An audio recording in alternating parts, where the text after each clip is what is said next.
बिहार विधानसभा के शीतकालीन सत्र के पहले दिन विधायकों ने शपथ ली। वहीं बीजेपी विधायक प्रेम कुमार ने विधानसभा अध्यक्ष पद के लिए नामांकन किया। सबसे पहले खबर चलाने के लिए न्यूज 18 का प्रेम कुमार ने धन्यवाद दिया।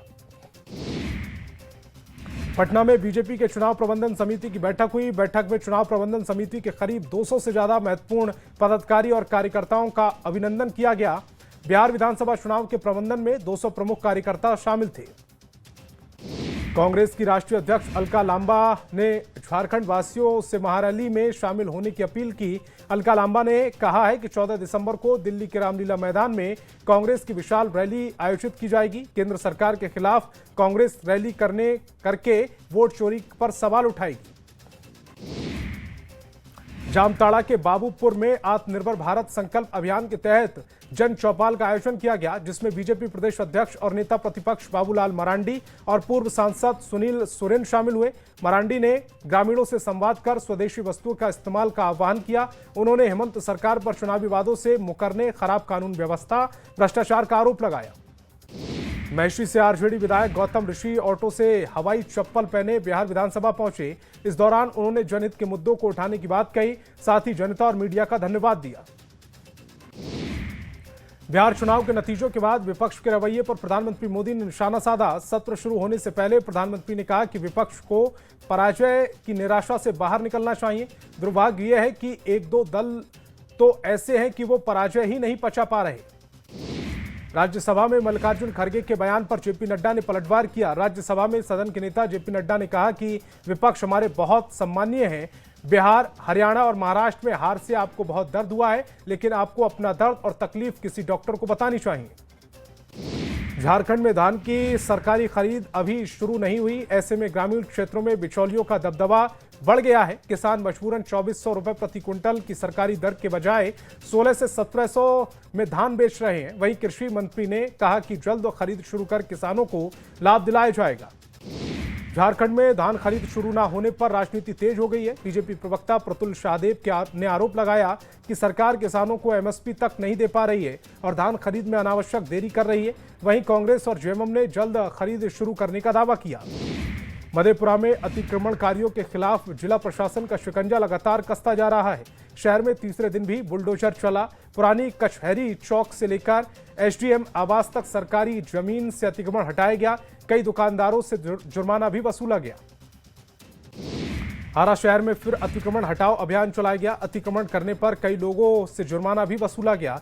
लोगों के विरोध को देखते हुए जवानों को तैनात किया गया। दुर्गा मंदिर, शिवगंज होते हुए बड़ी मीठिया तक अतिक्रमण हटाओ अभियान चलाया गया। सीवान में अतिक्रमणकारियों पर जिला प्रशासन का बुलडोजर चला। सीवान डीएम के निर्देश पर अतिक्रमण किए दुकानों को तोड़ा गया। गोपालगंज मोड़ से तरवारा मोड़ तक जो भी सड़क के किनारे दुकान लगाई गई थी, उन सभी पर बुलडोजर का एक्शन दिखाई दिया। पटना में बुलडोजर का एक्शन लगातार जारी है। पटना में आम हो या खास, सभी जगह बुलडोजर एक्शन दिखाई दे रहा है। विधानसभा के नजदीक सचिवालय मैगलेस रोड पर बुलडोजर एक्शन दिखा। जिला प्रशासन और नगर निगम की टीम अवैध दुकानों को हटाया गया। लखीसराय सदर अस्पताल में बच्चों के इलाज के लिए बनाया गया पीकू वार्ड लगभग 10 महीने से बंद पड़ा है। 6 फरवरी को प्रगति यात्रा के दौरान सीएम नीतीश कुमार ने इस वार्ड का उद्घाटन किया था। लगभग 2 करोड़ 39 लाख रुपए की लागत से यह वार्ड बनकर तैयार हुआ था। उपाधीक्षक के मुताबिक स्टाफ की कमी के कारण वार्ड की शुरुआत नहीं हो पा रही है। रामगढ़ के लादी गांव में किसान अब गेंदा फूलों की खेती से खुशहाल जिंदगी जी रहे हैं। विजय नाम के किसान ने 1 एकड़ गेंदा फूल उगाकर न सिर्फ अच्छी आमदनी की, बल्कि लोकल बाजार में भी इसकी डिमांड पूरी की। पहले लोग कोलकाता और दूसरे राज्यों में फूल मंगवाते थे, अब यही फूल गांव में भी सस्ते दाम में मिलता है। झारखंड की जेलों में बंद महिला कैदी सोहराय पेंटिंग जैसे हुनर सीख रही हैं और पहचान बढ़ा रही हैं। ये कला न सिर्फ उन्हें आर्थिक रूप से मजबूत बना रही है। जेल आईजी सुदर्शन मंडल के मुताबिक महिला बंदियों की सोहराय पेंटिंग की देश विदेश में बढ़ती मांग को लेकर इसके लिए बाजार तैयार करने की प्रक्रिया शुरू कर दी गई है। रामगढ़ डीसी की अध्यक्षता में जिला स्तरीय धान अधिप्राप्ति अनुश्रवण समिति की बैठक हुई। बैठक में डीसी ने रामगढ़ डीएसओ से धान अधिप्राप्ति कार्यों की जानकारी ली। कहा कि किसानों की किसी प्रकार की असुविधा ना हो, इसके लिए पूरी तैयारी के निर्देश दिए गए। धान अधिप्राप्ति के बाद राशि का भुगतान तय समय पर करने के निर्देश दिए गए। जमशेदपुर के मानगो नगर निगम के अधिकारियों को दुकानदारों ने बंधक बना लिया। फिर निगम के सिटी मैनेजर को धक्के मारकर लोग भगाने लगे। मानगो नगर निगम के कई अधिकारी प्लास्टिक के खिलाफ कार्रवाई करते हुए पहुंचे थे, जिसके बाद दुकानदार आक्रोशित हो गए। रामगढ़ के पतरातू औद्योगिक क्षेत्र में विस्थापित और प्रभावित रैयतों ने जेएमएम के नेतृत्व में सीमेंट प्लांट के सामने जोरदार प्रदर्शन किया। ग्रामीणों का कहना है कि औद्योगिक क्षेत्र में उनकी जमीन अधिग्रहित की गई, इसीलिए रोजगार में स्थानीय लोगों की प्राथमिकता मिलनी चाहिए। साथ ही उन्होंने प्लांट से होने वाले प्रदूषण पर रोक लगाने और पतरातू डैम तक रोजाना पानी का छिड़काव करने की मांग की। सुपौल में पीपरा नगर पंचायत में सैकड़ों लोगों ने भ्रष्टाचार के खिलाफ अपनी आवाज बुलंद की। लोगों ने योजना में भ्रष्टाचार के गंभीर आरोप लगाए। प्रदर्शनकारियों ने आरोप लगाया कि प्रधानमंत्री आवास योजना में लाभ दिलाने के बदले अधिकारी और कर्मियों द्वारा घूस मांगी गई। रांची में भारत और दक्षिण अफ्रीका के बीच वनडे मैच में जीत हासिल करने के बाद भारतीय क्रिकेट टीम रायपुर के लिए रवाना हो गई। दूसरे ओडीआई में दोनों टीम जीत का परचम लहराने के लिए आमने सामने होंगी। एयरपोर्ट पर अपने पसंदीदा क्रिकेटरों की झलक पाने के लिए बड़ी संख्या में लोग जमा हुए। किशनगंज के ठाकुरगंज प्रखंड में स्कूली बच्चे चैंग नदी को पार कर स्कूल जाने के लिए मजबूर हैं। बच्चों को स्कूल जाने में काफी परेशानियों का सामना करना पड़ रहा है। बच्चे जान हथेली पर लेकर जाने के लिए मजबूर हैं। स्थानीय लोगों के मुताबिक वो लोग काफी समय से पुल की मांग कर रहे हैं, लेकिन अभी तक मांग पूरी नहीं हुई। गुमला में नाबालिग छात्राओं से मजदूरी कराने का मामला सामने आया। जानकारी के मुताबिक छात्रावास की रहने वाली नाबालिग छात्राओं को मजदूर की तरह खेतों में काम कराया जा रहा है। 10 से 15 साल की बच्चियों को धान की कटाई कराई जा रही। बच्चियों का आरोप है कि सिस्टर सिसिलिया, सिस्टर ज्योति और सिस्टर हेलेन के कहने पर कराया जा रहा है। हजारीबाग के पूर्णापानी गांव में खाद्य सुरक्षा विभाग ने पनीर मक्खन बनाने वाली फैक्ट्री पर छापा मारा। जांच में मिलावटी पनीर मक्खन पकड़ा गया। मौके से 1 क्विंटल पनीर, 40 लीटर मक्खन और 10 किलो मक्का स्टार्च जब्त किया गया है। फैक्ट्री को सील कर दिया गया।